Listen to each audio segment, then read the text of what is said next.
Hi, and welcome to Give Cheese a Chance, where I encourage you to make cheese at home because it's just so much fun. My name is Marianne.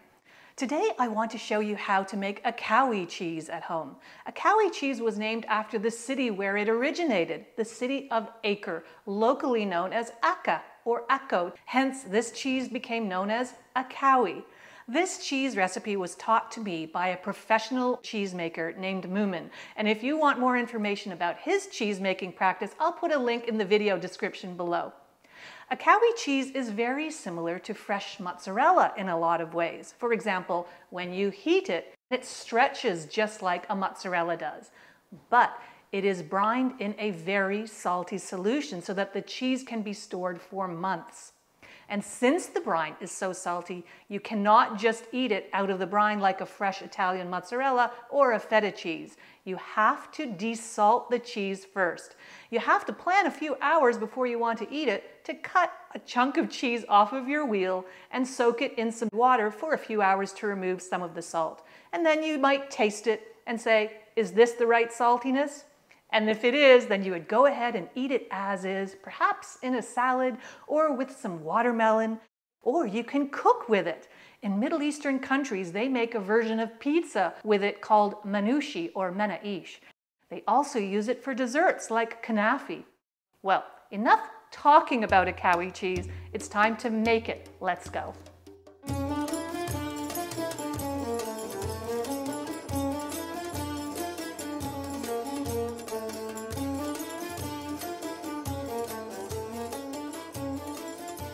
I am using 8 liters or 2 gallons of grocery store whole cow's milk to make this cheese. I have found when making this recipe that you will get a much better result if you use unhomogenized milk. Using unhomogenized milk will give you a better stretch when the cheese is melted, so heed my advice here and pay the few extra dollars for unhomogenized milk at your local store or farm.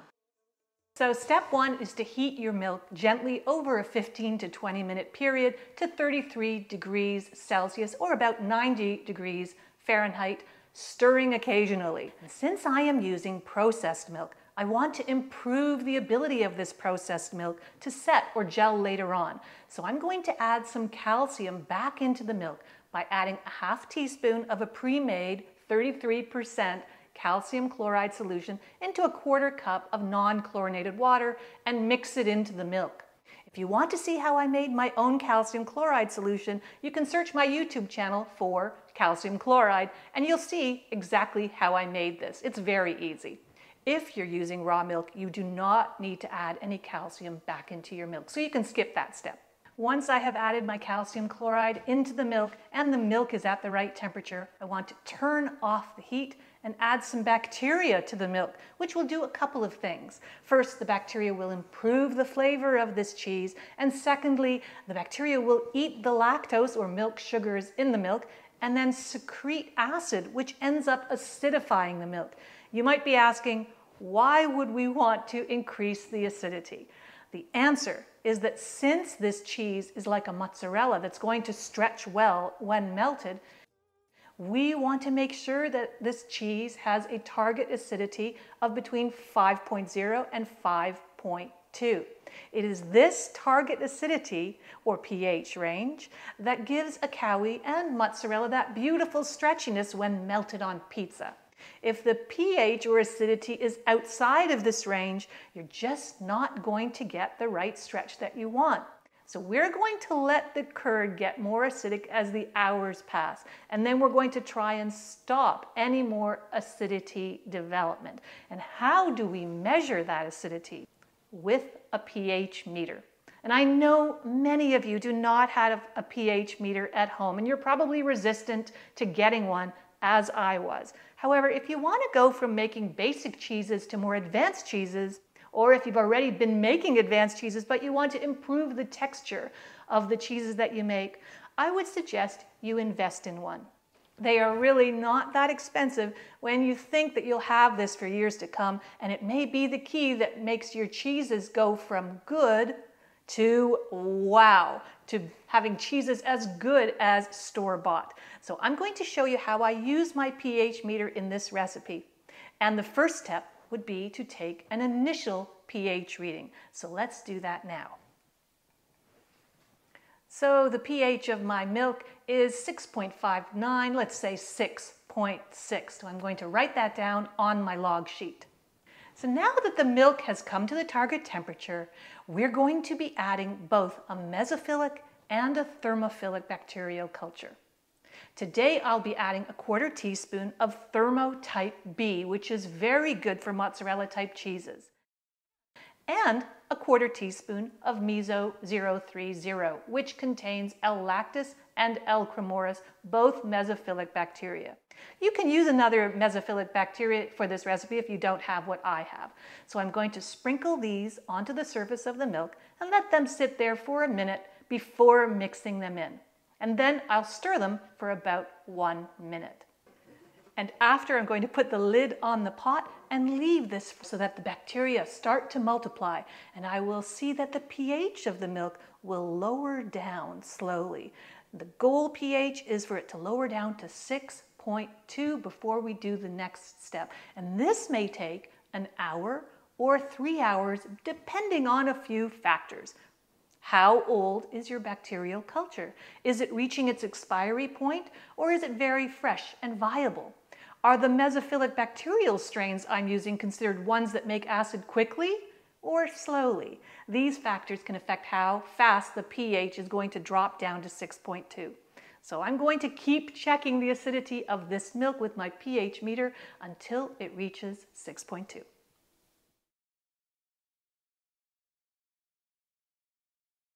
The milk has now reached a pH of 6.2, so it's time to add the rennet. I'm using double strength liquid rennet, so I need to dilute 1/4 teaspoon of this rennet into a 1/4 cup of non-chlorinated water, and then I can add it to my milk. I'll add it to the milk and stir for 1 minute. And after stirring for about 1 minute, I'm going to use my spatula or your large spoon to still the milk. And I'm going to put the lid back on.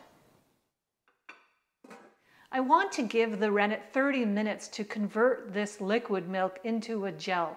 So that will take 30 to 45 minutes. I'm going to check at the 30-minute mark and do a little test. And if it's still liquidy, then I will cut the curds at the 45-minute mark.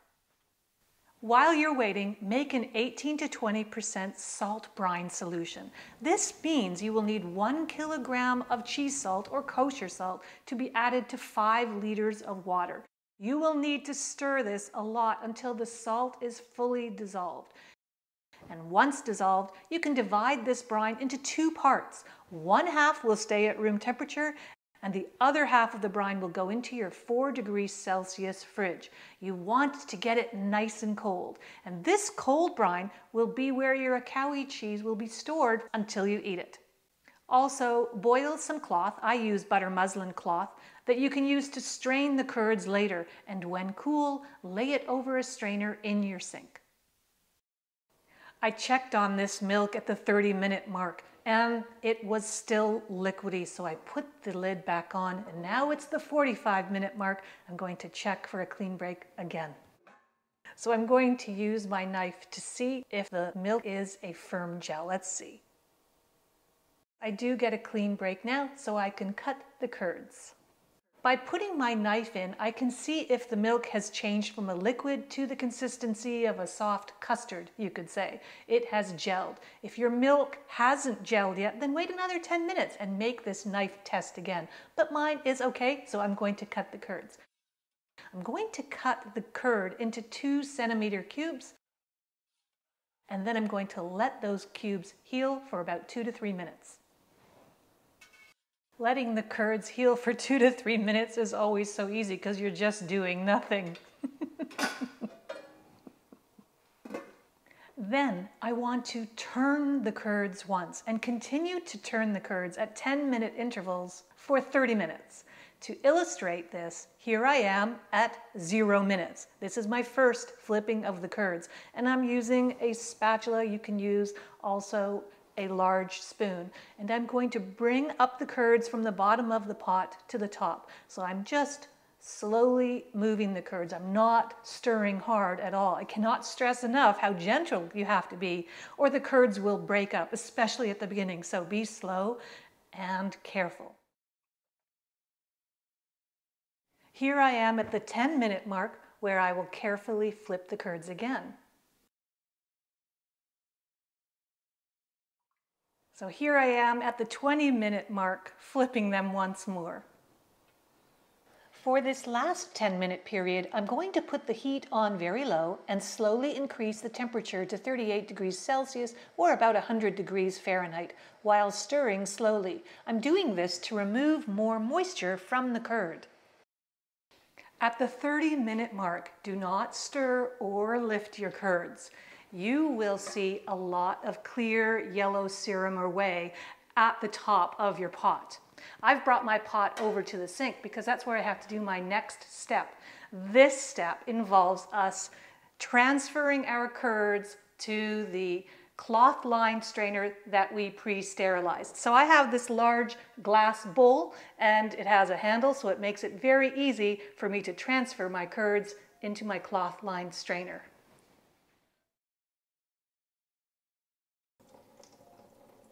I can really hear all of the liquid draining into the sink. And if you prefer to save your whey or the liquid serum, feel free to do so. Put a bowl underneath your strainer and you can feed your whey to your pets. You can put it in your garden. You can make ricotta out of it. Now that I have filled the entire strainer with all of my curds, I'm going to let them drain for about 5 minutes. Halfway through, you can move the curds around a bit to make sure all the liquid has been removed. And during those 5 minutes, I'm going to set up my pressing station. So here I have a form, and I have a second form which I am going to use to apply pressure to the surface. I'm putting it over a cutting board which I am going to angle so that it drips into the sink. I'm doing that by using a spoon to lodge underneath the side of the board so that all of the liquid will drain directly into the sink and not over my counter. Now that the 5 minutes are up, I'm going to use a large ladle to transfer the curds into my cylindrical form. You definitely want to have a form that has a lot of holes because you want all that liquid to drain away. So make sure that you choose the right form for this project. This one definitely has a lot of holes and it's been successful in the past, so I'm going to use it again. So I'm going to use my ladle and just transfer all of my curds into my form. I'm going to give it a few minutes for the curds to settle, and then I'm going to put a follower on top. Then we're going to put this into a cheese press, or if you don't have a cheese press, I can show you what to do with some weights you might have lying around the house. So this follower goes on top and it applies a small amount of pressure now. We're going to be increasing the pressure on this cheese over a 2-hour period. And look at all that liquid dripping into the sink.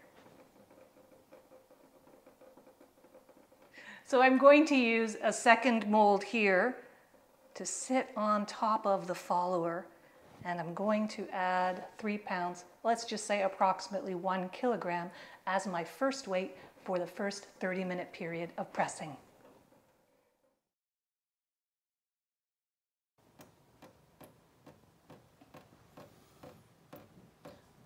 When that 30-minute period is finished, I will increase the weight on the cheese by adding 5 pounds or about 2 kilograms of weight to draw out more liquid from the cheese. Then, for the following 30 minutes of pressing, I will add 10 pounds or about 4 kilograms of weight to press onto the cheese. After my third press, I removed the cheese from my mold. I flipped it and I put it back in the mold.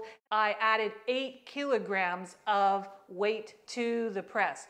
So I finished that pressing and I've taken the cheese out and I wanted you to see it. It's now time for it to go into its room temperature brine. But before I do that, I've noticed that it needs a little bit of trimming. For example, here there's some rough edges. I'm just going to slightly shave them off with my knife to make a bit of a smoother cheese. The next step is to put this cheese into our room temperature brine that we made earlier. We're going to keep it in the room temperature brine until the pH of this cheese reaches between 5.0 and 5.2. And I've already done a pH reading, and the pH of this cheese is at 5.4 right now. So I'm going to put it into my room temperature brine and come back in half an hour or so and take a pH reading.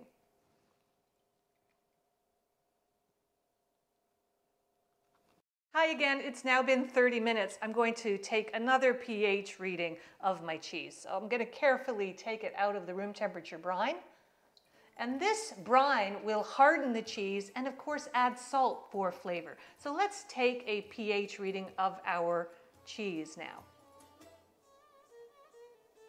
I'm going to stick the pH reader directly into the cheese. So right now, the pH of this cheese is 5.15, and that's great. That means I can transfer my cheese directly into the cold brine. And this is a bucket of cold brine that I've prepared earlier. It's now at 4 degrees Celsius, so I'm going to put my cheese directly into this bucket.